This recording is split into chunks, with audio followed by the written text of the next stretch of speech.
Folks, what you're about to hear out of Chicago is absolutely unbelievable. I mean, this is one of those moments that you can feel shifting the entire national conversation because late last night, under direct orders from President Donald J. Trump, federal agents launched what's already being called the ice storm. So over 1,000 illegal aliens arrested, entire buildings surrounded, Black Hawk helicopters in the sky, and the streets are flooded with tactical teams. And guess who's crying on national TV this morning? Chicago's own mayor, Mayor Brandon Johnson. This is the same man who promised his city would be a safe haven for illegal immigrants. This is the same mayor who refused to cooperate with federal law enforcement, is now begging Trump for mercy after his own sanctuary experiment blew up in his face. They said Trump wouldn't follow through. They said that the raids were just talk. Ladies and gentlemen, I'm here to tell you right now, last night proved that they were dead wrong about that. What started as a simple ICE operation turned into a full-blown federal takedown with 37 count them, 37 Venezuelan Tren de Aragua gang members in custody and hundreds of others being processed as we speak. As this unfolds right now, the liberal media is absolutely losing their mind. MSNBC is spinning it as racism. The mayor's on camera rambling about some descendants of slaves, and yet the people of Chicago, the actual residents that are living in these terrorized neighborhoods, they're out there cheering. This isn't just another raid. This is the moment Trump proved that law and order isn't a slogan, it is a promise. And so tonight, I want to go ahead and break it all down for you guys. The timeline, the backlash, the media panic, and the desperate meltdown of a mayor who thought that he could defy the federal government and get away with it. Because this right here, folks, right here, this is what happens when a sanctuary city finally meets the Trump administration head on. Hit the like button, subscribe. We got a lot to talk about. Ladies and gentlemen, this wasn't a routine immigration operation. This was a coordinated federal takedown. In just 48 hours, over 1,000 illegal aliens were arrested across Chicago's south and west sides, many of them tied to violent offenses, prior deportation orders, and open gang investigations. Federal sources say that this was the largest single city ICE enforcement action since President Trump returned back to office. And it was personally greenlit by the White House after weeks of planning. The buildup was silent, but it was deliberate. You got federal vehicles, they moved in under radar. Temporary command posts were set up near the O'Hare and the 5th District. ICE, Border Patrol, and DHS, they were all involved. And when the green light hit, Chicago's sanctuary status meant absolutely nothing. Oh, this was swift, this was surgical, and it caught every official in that city completely off guard. But by sunrise, residents could hear it. The low, thunderous roar of Black Hawk helicopters hovering over Chicago's south side. Yeah, federal teams rappelling down from the rooftops. This was almost like, I don't know how many of you guys remember back in the day that show that used to come on called the A-Team. It was something like that. Federal teams, they were rappelling down onto the rooftops from helicopters, cutting the power to the targeted buildings, moving with precision that looked more like military than the police. Viewers described it as something out of a movie, but this wasn't Hollywood. This wasn't the A-Team. This was federal justice delivered from above. Over 300 agents surrounded a 5-story complex linked to Venezuelan gang activity. Doors breached, dozens detained within minutes, nearby residents recording the chaos on their cell phones, screaming, praying, cheering, all that was going on. Guys, this footage went viral overnight. Millions of Americans, they saw these helicopters and they said, finally a president willing to use the full weight of federal power to take back American neighborhoods that politicians had surrendered years ago. Now, let's talk about the real reason that this raid shook the country. Because buried inside those 1,000 arrests, they were 37 confirmed members of the Tren de Aragua gang. That's right, guys. Tren de Aragua, the Venezuelan crime syndicate that's been terrorizing communities from New York to Miami. Federal briefings confirm that these weren't asylum seekers or refugees. These were trained, organized, heavily armed gang members who had taken over entire apartment buildings in Chicago's South Side. Residents reported extortion, drug distribution, even kidnappings. Now, for months, Brendan Johnson city officials ignored the warnings. But once the feds moved in, they found weapons, they found cash, gang insignia tied directly to South American crime networks operating inside of U.S. borders. Now, this wasn't immigration enforcement. It was domestic counterterrorism on American soil. And while those raids were happening, Chicago's mayor wasn't protecting his people, he was protecting his politics. Within hours of the arrest, Mayor Brandon Johnson ran to MSNBC embassy, sweating, stammering, accusing President Trump of launching a war on poor people. He said that the operation was unconstitutional, it was racist, and a declaration of war on black and brown communities. Meanwhile, the very black and brown residents that he claimed to represent, they were thanking ICE for finally clearing out the violent gangs that had held them hostage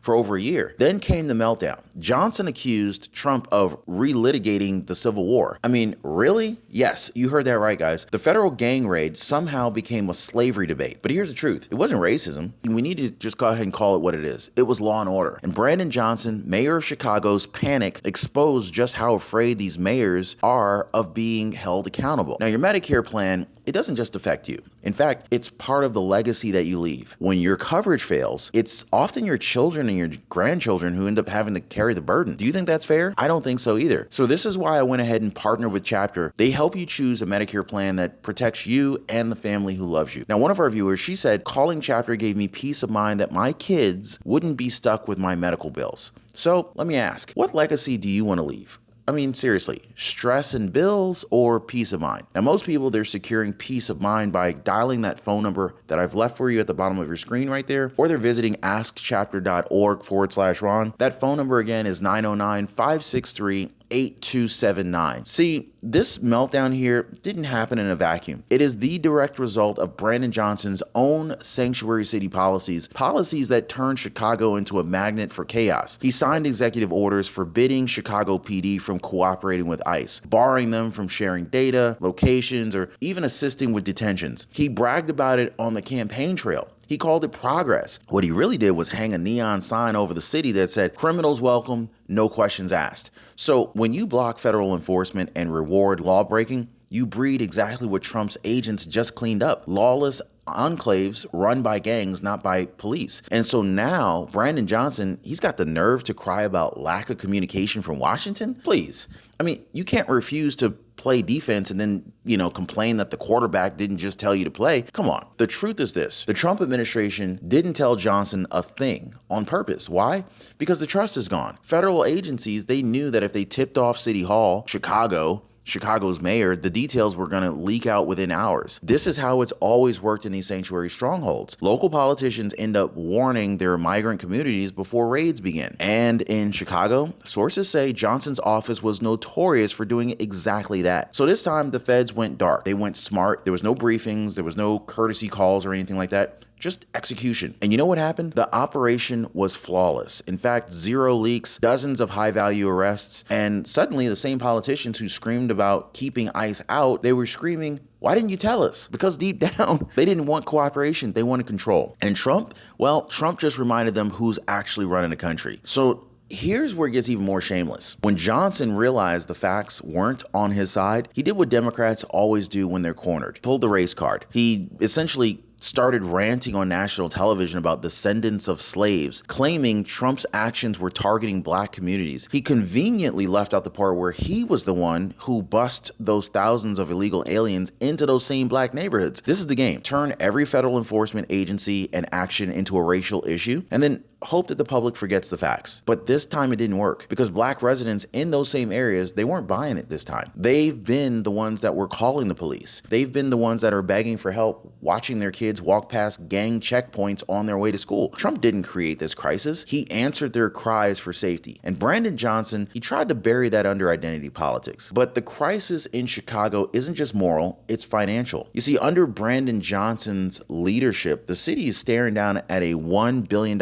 annual budget deficit. That's crazy, right? Well, the fastest drain of this budget deficit is the very same migrant programs that he's defending on TV. Free housing, free food, free medical care. Well, it's free for some people, but somebody's paying for it. Who do you think's really paying for it, guys? Come on. All the people who enter the country illegally while lifelong residents pay higher taxes and watch their own services collapse. Does that sound fair to you? Well, what they could have done with the billions of dollars that they had was they could have been fixing the schools. They could have been funding youth programs, rebuilding black neighborhoods that have been ignored for decades. But instead, Brandon Johnson, Mr. Race Card Puller, he decided to hand it to people who didn't even belong here, and now he's blaming Trump for cutting funding. No, Mr. Mayor Brandon Johnson of Chicago, you cut your own throat by trying to buy moral points with taxpayer money. No, that's the problem. And so Trump's operation just exposed how deep that damage really runs. Now, as the raids unfolded, Johnson tried to change the subject. He pointed to his so-called progress. He bragged that homicides were down 30%, shootings down 35%, and that Chicago just had its safest summer since 1965. But think about it. That still means hundreds of murders in a single city year after year. Like, would any sane leaders celebrate that? Like,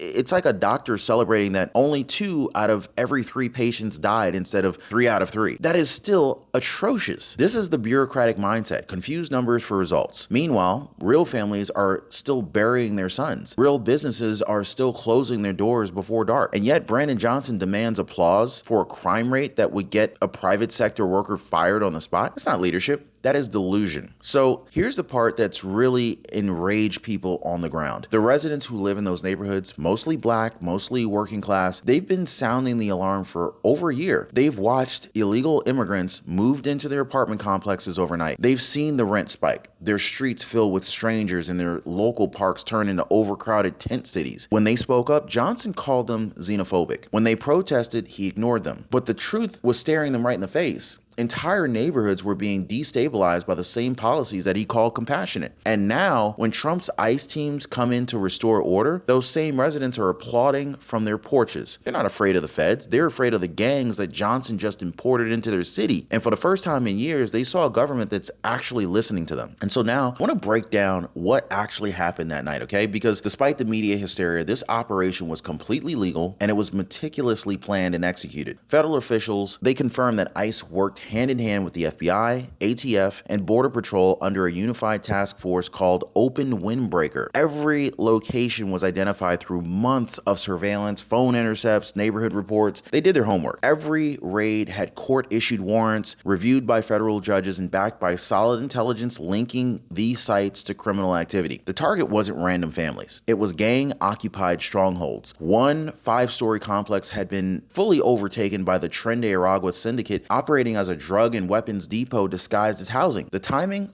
Perfectly coordinated. Agents hit multiple properties simultaneously at 4 a.m., cutting communication and escape routes. This wasn't chaos. This was precision. This was a level of law enforcement discipline that we haven't seen in decades. And so now, of course, the media pounced. They claimed innocent citizens were detained, that children were crying, and that agents broke down the wrong doors. Here's what they won't say. During any major operation, temporary detainment of everyone on site is standard protocol. This is not tyranny. This is safety. If federal agents enter a building with 40 suspects and you're inside, you're going to be held until they confirm who you are and that you're not connected to all of the trouble that they're trying to, take down. This is just basically called due diligence. It's not discrimination. Every U.S. citizen detained during the raid was released within hours. No charges, no mistreatment, no abuse. But of course, CNN and MSNBC, they twisted those temporary detentions into an entire propaganda story, ignoring the fact that 37 verified gang members were taken off the streets. In their words, optics matter more than outcomes. In Trump's world, well, results, they speak a whole lot louder than their narratives. Now, after the smoke cleared, Mayor Johnson did what every failed politician does when cornered. He blamed someone else. Suddenly, all those federal raids were Trump's fault for cutting funding to violence prevention programs. He claimed that the administration had gutted the ATF, defunded education, and declared war on poor people. Here's the truth, though. This is the truth that he'll never admit. Chicago was drowning in red ink before Trump even came back to the Oval Office.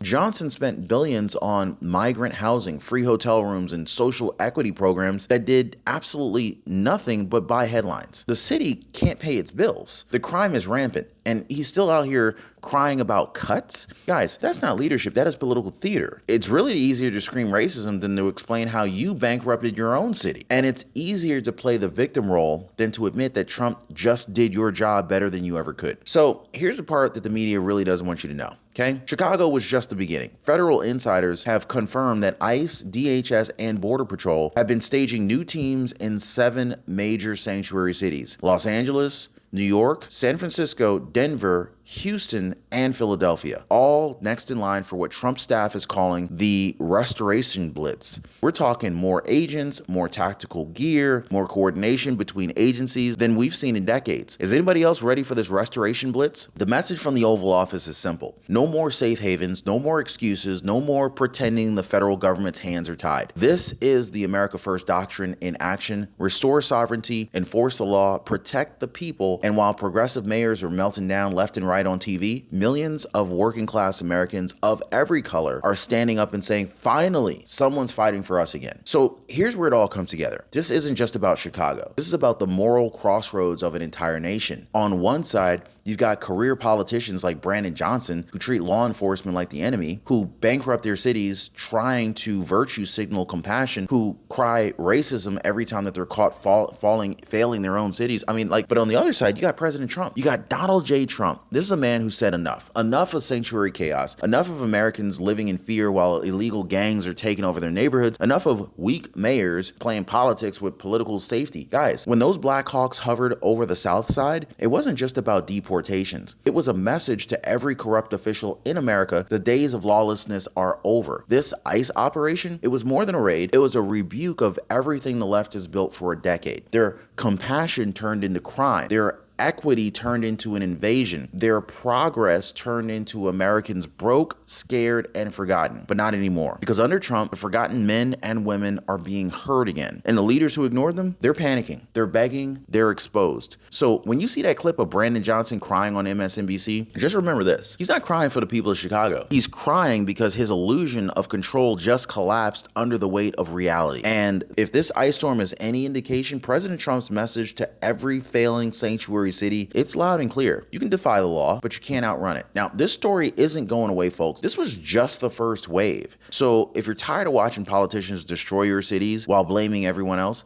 hit the like button, share this video, make sure that you are subscribed so that you do not miss what's coming next. Because if Chicago just fell, the rest of the sanctuary empire might be next. And we'll be right here to break every detail down. So anyway, Ron Yates here, and I'll see you guys on the next one.